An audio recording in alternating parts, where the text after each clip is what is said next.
This is the third video of notice writing.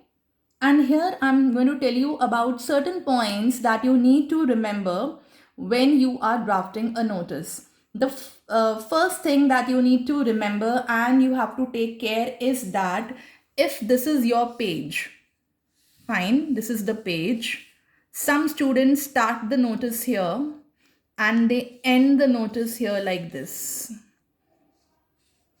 Please don't commit this error at all.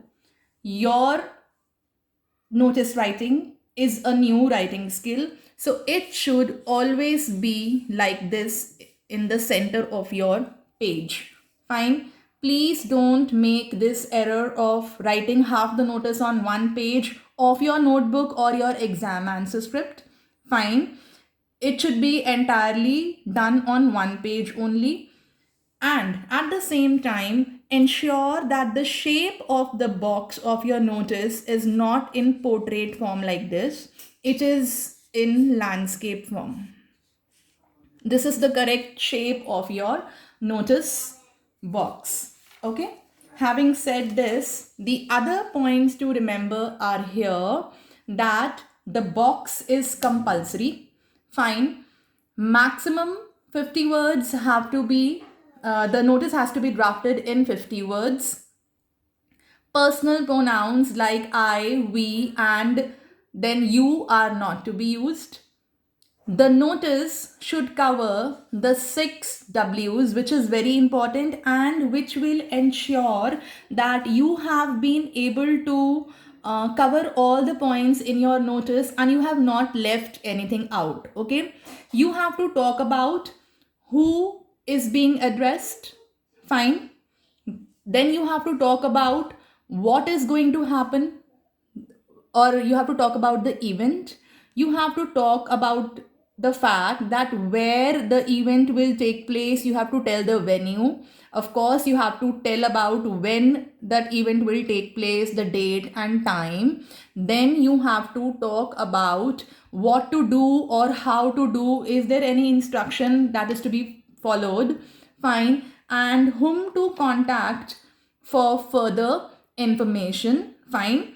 If you follow these 6 W's, fine, you remember them, it's very easy, you can do that. You will be able to write a perfect notice and you will not commit an error of missing out on something. Apart from this, another thing that you can keep in mind is that AOD, add on any information that is not there in the maybe question, but you have to generate it from your own side if it is the need of the content. Okay, if it is the need of the content, then you have to generate certain information, add on details from your own side also, but we have to adhere to the 50 words limit. Also, as far as possible, we are going to use very short sentences. A notice should be easily understandable. Fine.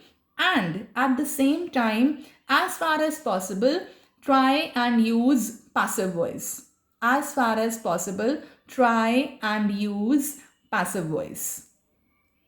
Before I show you the sample of the model notice, fine, I would like to tell you about the marks distribution of this particular writing skill. Fine. Format is for 1 mark. Fine. And the format consists of the name of the issuing organization. It consists of the word notice, date of issuing, the title or the topic, and then the signature, name, and designation. Fine. Signature is not mandatory. When you write all of them and you draw the box, fine, you make that box, you will get 1 mark. Okay. Then 2 marks are for your content. Fine. And 1 mark is for your expression. Expression includes both accuracy and fluency. Please note it down somewhere. Expression includes both accuracy and fluency.